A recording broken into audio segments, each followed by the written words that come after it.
Assalamu alaikum students. Hope you will be doing good at home and hope you will be following your studies properly.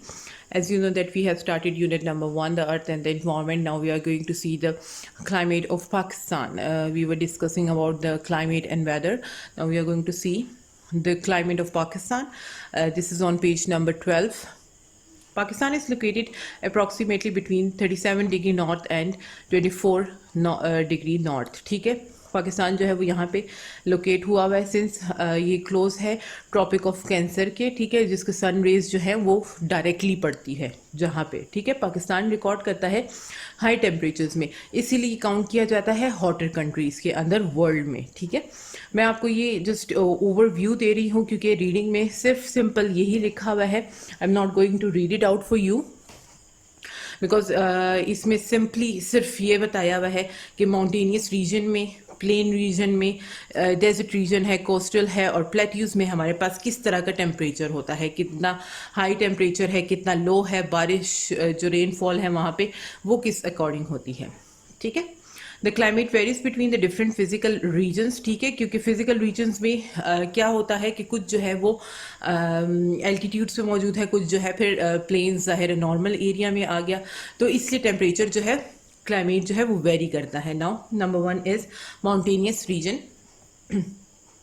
ये क्या है कि ये high altitudes पे मौजूद है, ज़ाहिर है ऊंचाई की तरफ है, तो areas winters are extremely cold, यहाँ पे कोल्ड होता है, ठीक है, अक्टूबर टू अप्रैल की बात कर रहे हैं, ठीक है। और टेम्परेचर उसके बाद जो है ऑफन बिलो फ्रीजिंग रहता है, ज़ीरो यानी 0 डिग्री से इतना फ्रीजिंग वहाँ पे रहता है। वहाँ बारिश की जो है फॉर्म जो है वो स्नो फॉर्म होती है और समर में जो है यहाँ पे वार्म होता है।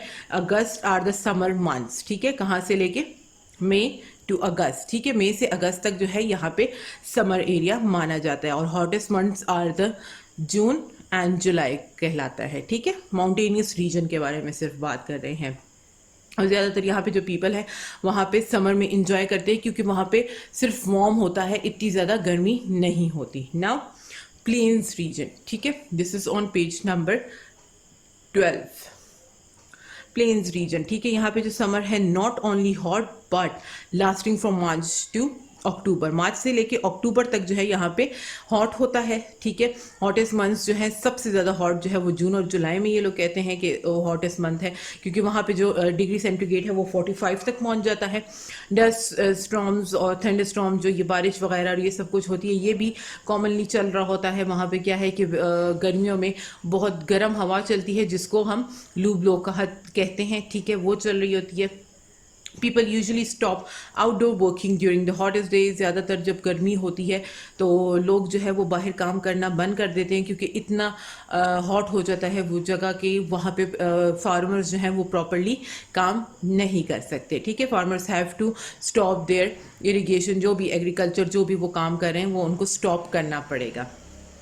विंटर्स आर माइल्ड, विंटर्स जो है वो माइल्ड होते हैं with the temperature of 10 degree या 21 डिग्री तक होता है, ठीक है। और जनवरी जो है ये कूलेस्ट माना जाता है। नाउ पेज नंबर 13, ठीक है, now 13 and the desert region के बारे में बता रहे हैं। ये सेल्डम रेन्स यहाँ पे होती हैं। यहाँ पे क्या है कि समर में जो है hot and dry with hot and dusty winds, ठीक है, वहाँ पे तो आपको पता है ज़ाहिर रेत है तो वो डस्टी विंड्स वहाँ पे होती है। विंटर्स आर एक्सट्रीम, टेम्परेचर जो है वो 0 से बिलो भी चला जाता है और समर के अंदर क्या होता है टेम्परेचर जो है वो 50 डिग्री तक पहुंच जाता है।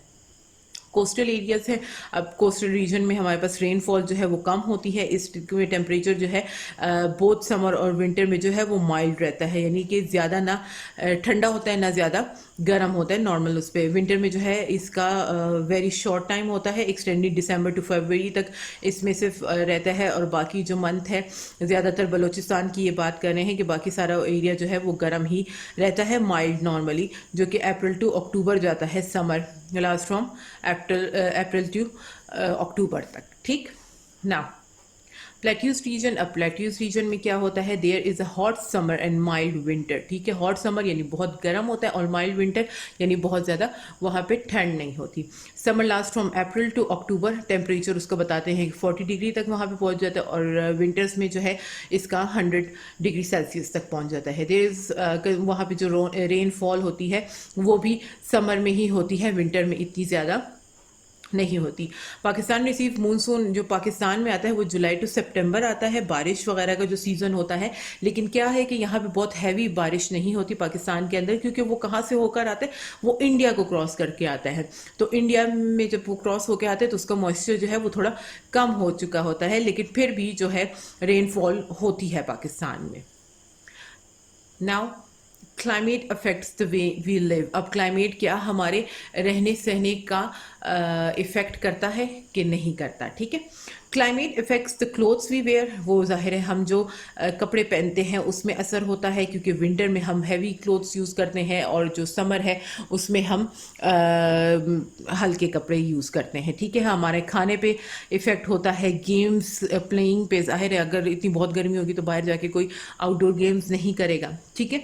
तो वो यही बता रहे हैं कि बहुत सारी चीज़ों पे हमारे इफ़ेक्ट करता है। Agriculture is greatly affected, cultivation जो हमारी होती है, यानी किसान जो है वो वहाँ पे फार्मिंग प्रॉपरली नहीं कर सकते, क्योंकि खैरिफ क्रॉप्स के लिए जो है वो स्ट्रॉन्ग सनशाइन और वार्म टेम्परेचर चाहिए समर के अंदर, और रबी क्रॉप्स के लिए जो है वो विंटर के अंदर कूलर टेम्परेचर चाहिए, लेस रेनफॉल, यानी बारिश भी वहाँ पे हमें ज़्यादा नहीं चाहिए। तो इसलिए क्या है कि ये असर पड़ता है इससे। Now page number 14, climate can also cause harm to our lives, ठीक है। क्लाइमेट जो है वो हमारी ज़िंदगी को कैसे नुकसान पहुंचा सकता है। तो फ्लडिंग सबसे मेन रीज़न फ्लडिंग का वो बता रहे हैं कि वो सीरियसली हमारी प्रॉपर्टीज़ को, हमारी लाइफ को काफ़ी नुकसान पहुंचाता है। Roads, electricity, water, gas supplies, ज़ाहिर है ये सब कुछ इफ़ेक्ट हो जाते हैं। फ्लड सीज़न क्या है, जुलाई टू सितंबर होता है हमारे पास। इंडस रिवर जो है वो फ्लो आउट हो जाता है बाहर, और जो पानी वहाँ से आता है तो ज़ाहिर है वो हमारे घरों तक पहुंचता है, जो कि काफ़ी नुकसान पहुंचाता है हमारे एरियाज़ को भी। और यहाँ पे ये बता रहे हैं कि flash floods occur in the dry areas of Balochistan, जहाँ पे रेन बहुत हैवी होती है तो वहाँ का भी एरिया जो है वो उसको क्विकली एब्जॉर्ब कर लेता है, लेकिन पहले क्या है कि वो हमें नुकसान देता ही है, ठीक है। People living in the plains also loss their life, वो वहाँ पे अपनी ज़ाहिर ज़िंदगी भी उनकी चली जाती है, क्योंकि वहाँ पे क्या होता है कि डिहाइड्रेशन हो जाती है या हीट स्ट्रोक, अगर बहुत ज़्यादा एक्सट्रीम पे एक टेम्परेचर पहुँच गया। और इसी तरह ही माउंटेनियस रीजन में है कि वहाँ पे ऐसा होता है कि वो फ्रीज़ होने की वजह से, यानी बहुत ज़्यादा वहाँ पे ठंड होने की वजह से उनकी लाइफ चली जाती है। एवलांचेस होते हैं, लैंड स्लाइडिंग होती है, जो आपको पता है वो बर्फ़ के जो गोले आते हैं, ठीक है, उनको कहा जाता है। एक्सट्रीम क्लाइमेट में वही वाली बात होगी कि आपका ट्रांसपोर्ट पूरा इधर उधर नहीं हो सकता, ब्लॉकेज आ जाती है रोड्स के अंदर। तो क्या है कि क्लाइमेट जो है वो नुकसान भी हमें इस तरह पहुंचा सकता है, ठीक है। ये चैप्टर यहीं पे ख़त्म होता है। नेक्स्ट चैप्टर हम साथ ही स्टार्ट कर देते हैं, क्योंकि वो इसी से रिलेटेड ही है। Can people effect climate. अच्छा, इसमें जो है बता रहे हैं कि किस तरह जो है ग्रीन हाउस इफ़ेक्ट करता है, ठीक है। अब ग्रीन हाउस क्या होता है कि वो हम यहाँ पे देख लेते हैं। Green house is small glass house, ठीक है। ये एक ग्लास हाउस होता है जहाँ पे क्या किया जाता है, प्लांट्स को ग्रो किया जाता है, ठीक है। आपने देखा होगा अक्सर ये जो नर्सरीज होती हैं, ठीक है, तो उसको कहा जाता है। What is the green house effect, वो बताने हैं। अब क्या होता है कि सन की जो रेज हैं वो अर्थ पे आती हैं, उसको हीट अप करती हैं, और वहाँ से वो जो रेडिएशंस है वो वापस वहाँ तक जाती हैं, ठीक है। As it leaves the earth atmosphere, अब एटमॉस्फेयर के अंदर क्या रहता है, trap by the green houses gases, ठीक है। वहाँ पे गैसेस मौजूद होते हैं, कौन से, वाटर वेपर्स और कार्बन डाइऑक्साइड मौजूद होता है। इन गैसेस के अलावा क्या है, heat would escape back into space, वो वापस चली जाएगी। अर्थ एवरेज टेम्परेचर कितना है, 15 डिग्री सेल्सियस तक कोल्डर हो जाता है। But as the level of green house gases in the atmosphere increases, जैसे ही ये इंक्रीज होता है तो अमाउंट ऑफ हीट जो है वो भी उसकी ट्रैप होना भी जो है वो इंक्रीज हो जाता है। As a result an overall increase in the temperature of the earth, ठीक है। फिर टेम्परेचर में भी जाहिर है इंक्रीज आ जाता है। This is called greenhouse effect, ठीक।